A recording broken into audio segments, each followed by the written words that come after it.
I loved baseball growing up. No, I loved baseball when I was a kid.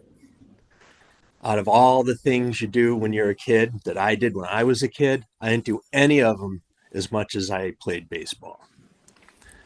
And it was a little rough too because I had asthma as a kid. Well, still do, but it was really bad when I was a kid.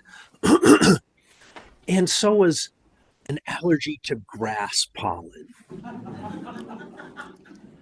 So the first year I was eligible for Little League, I couldn't even play. I was too sick from like being out there. But then medicines got better miraculously in the 70s.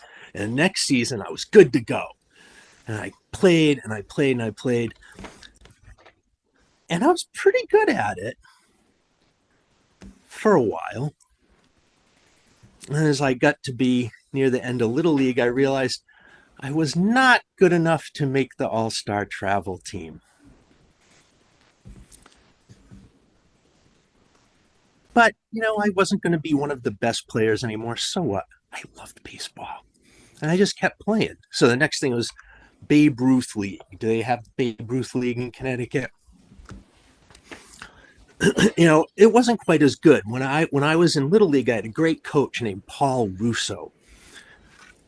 Wonderful example of a coach for kids, right? Never yelled, you know, wasn't mean. None of those bad adult coaches for kids cliches. None of them. He had none of them. He was great. He also had two sons on the team who, to this day, I'm still amazed he did not favor. None of us thought he favored his two sons over the rest of us, which I thought was amazing. And when the first girl signed up to play in our little league, no one wanted her but Paul Russo. He taught a lot of good lessons. Probably doesn't even know he did. And so when I got to Babe Ruth League, the coach was different. This guy yelled all the time. Like, what was this guy so angry about? We would joke that he really wanted to be a football coach, but Leominster, Mass was a football town, so that stuff was already taken by other people. So I wasn't a starter, and I sat on the bench a lot, but I liked playing ball and I had fun. But he just kept grating on my nerves, this coach. And at one point, there was a couple of injuries and somebody went on vacation. And so I was in the starting lineup for a number of games in a row. And that was awesome. And I did very well, as I remember. Not that my memory's embellished by time to make myself look better or anything, but it went well. And so when the first kid came back and I got sat down again, I was mad. I was mad.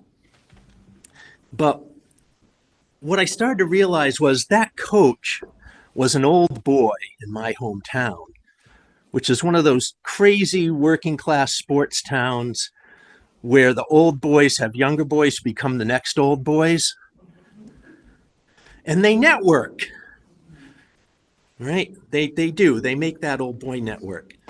And my dad was not one of them. In fact, neither were any of the other kids' dads who were on the bench with me. Interesting that. And I started to realize for the first time in my life, life is not the meritocracy they're always telling me it is. And so when that kid came back and I started a game and got taken out for that kid, I went over to the coach and asked why. He started yelling at me, like right in front of everybody. And I took off my shirt, handed it to him, and quit. My dad says it was the first adult decision I ever made. So I quit baseball when I was 14.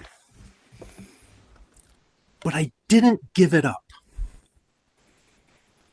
A couple years later, I wasn't playing baseball, so I coached Little League instead. And at 16, I coached a team to our league championship. I had had some good examples of the kind of coach to be and not to be. The quitting and giving up are not the same thing. Yes, they can be used interchangeably to connote similar things sometimes, most especially when you're at the end point of whatever line you've been on and it's time to exit and bounce and get out. But I also agree with those who argue for a separation of quitting and giving up. There are indeed times when one should not quit or give up. There are times when pushing on against all odds is necessary and required. Recognizing those times when they come is important. But there are many times, in fact, most of the things that happen to us are not those times. And we need to give ourselves permission and other times to stop, to quit. Quitting is not always negative. We have a misconception in our culture that quitting is failure, and failure in our culture is the worst thing there is. But failure is how we learn. We experiment. We prototype. We try things on for size and see how they fit.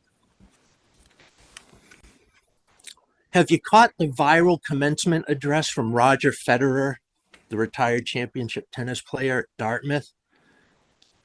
Oh my gosh. Now, for those who don't know how good Roger Federer was at tennis, he spent 302 weeks of his career as the world #1 player. 237 of those in a row, which is the all-time record for being #1 most weeks in a row. It's important to understand how good he was for the stuff he said. He won 20 major tournaments in his career, third all time behind Djokovic and Nadal. He won Wimbledon a record still 8 times. This is just a bit of what he said. He said, people who succeed know they'll lose again and again and again and have learned how to deal with it. When you're playing a point in tennis, it has to be the most important thing in the world.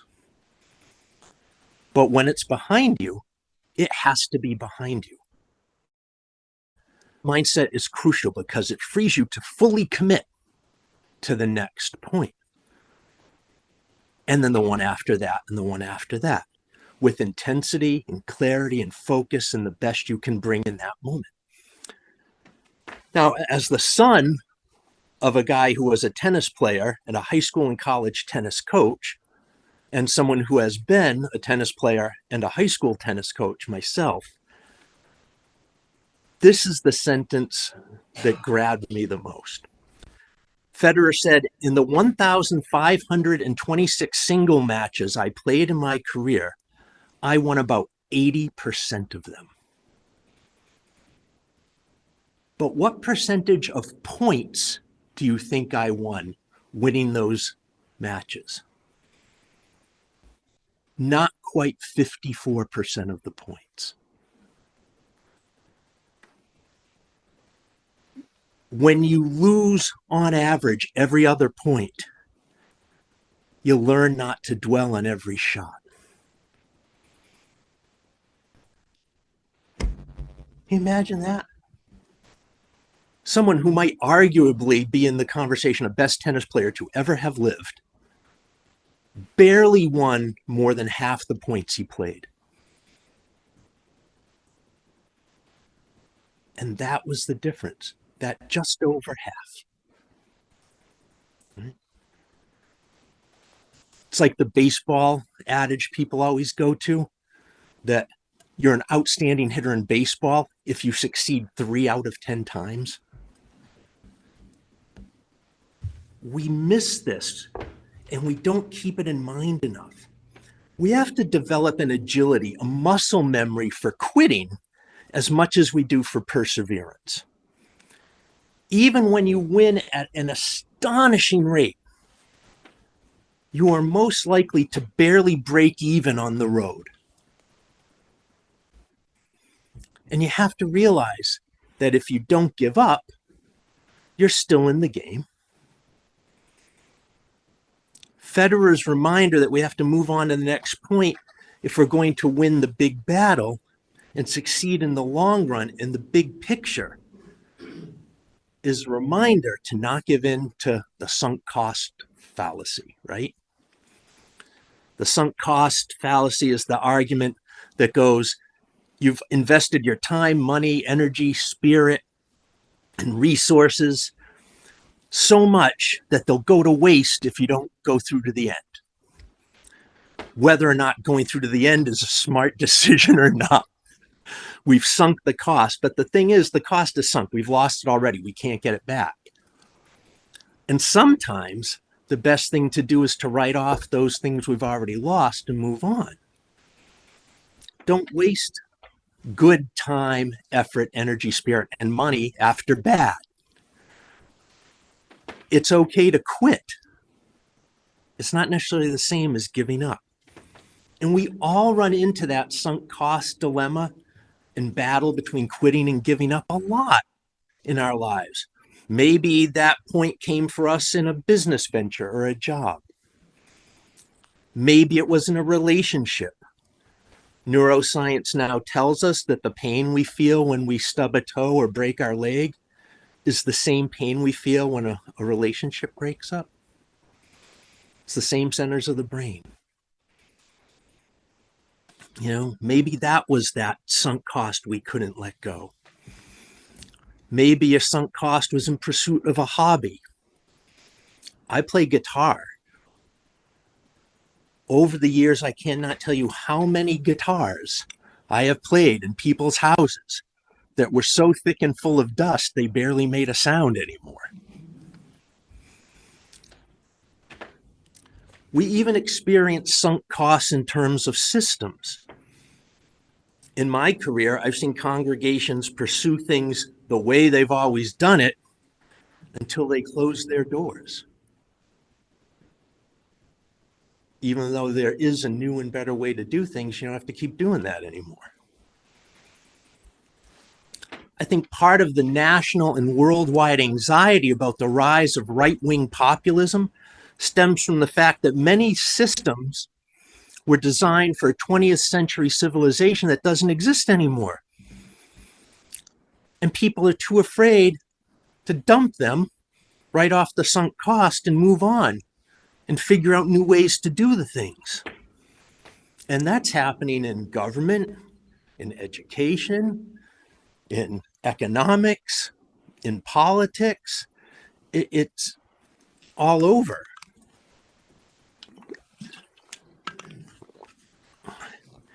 And so hanging on and wanting to hang on leads to the something new being something old.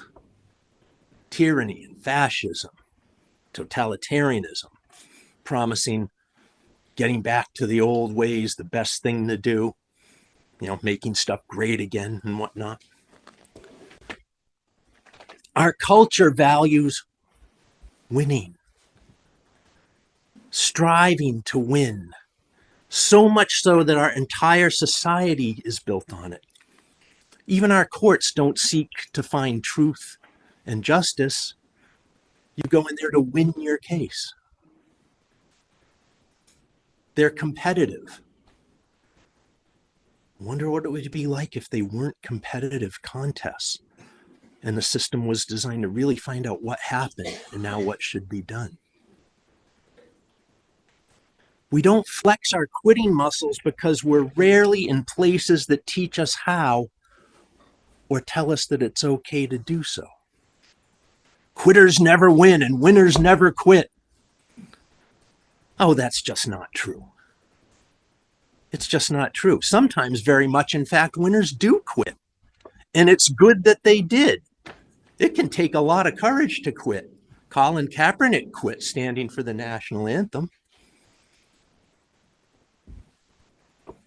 Rosa Parks quit moving to the back of the bus. The Stonewall Rebels quit accepting police brutality and harassment just because they were gay. Sometimes quitting's a darn good thing to do. Sometimes it's the right thing and the just thing to do. Harvey Milk quit. Cesar Chavez quit. They didn't give up. Margaret Wheatley and Deborah Fries in our reading would say they walked out and walked on. Giving up is when we hand over control of our path and destiny to others. Done completely. And that's okay. You can do that. But then you're abdicating. It's like not showing up to vote. It's not a rebel stance. It's saying you're good with whatever happens. You may not be. Giving up is relinquishing connections to justice and equity. Giving up is abandoning hope.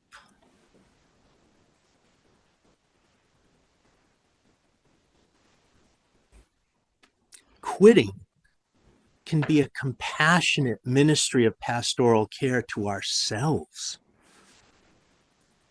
an exercise of character.